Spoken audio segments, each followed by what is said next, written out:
तो चलिए शुरू करते हैं हमारी आज की कहानी।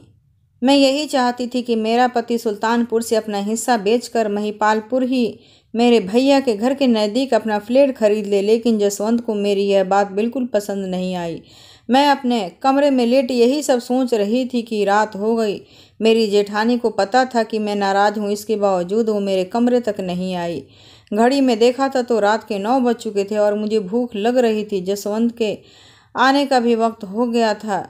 मैं पिछले 1 घंटे से अपनी जेठानी पूजा के किचन से निकलने का बेसब्री से इंतजार कर रही थी, लेकिन वो थी कि जानबूझकर किचन में डेरा जमाई हुई थी।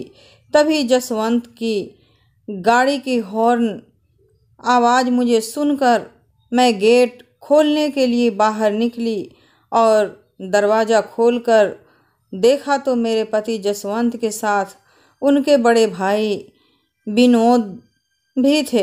मैंने अपने जेठ को विनोद जी को पांव छूकर आशीर्वाद लेना जरूरी नहीं समझा।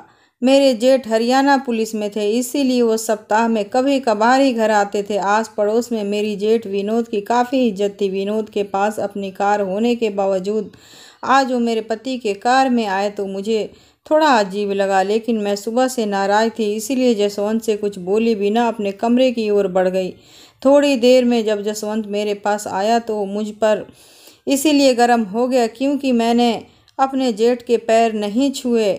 मैंने भी कह दिया कि अब ये मुझसे नहीं होगा, वो तुम्हारे भाई हैं, मेरे नहीं हैं। मेरी इसी बात पर जसवंत भड़क गया और बोला, मैं तो सोच रहा था कि मैं रात को घर आऊँगा तो तुम महिपालपुर जा चुकी होंगी। मैंने भी तुरंत जवाब दिया और गुस्सा होकर, तुम तो चाहते हो कि मैं तुम्हारे घर से हमेशा के लिए चली जाऊं, तो ये ख्वाहिश भी पूरी कर दूंगी ताकि तुम अपनी भाभी के साथ खुलकर रह सको। तुम दोनों की आंखों की किरकिरी तो मैं हूँ ही। मैं अब यहाँ नहीं रहूँगी, सुबह ही चली जाऊँगी और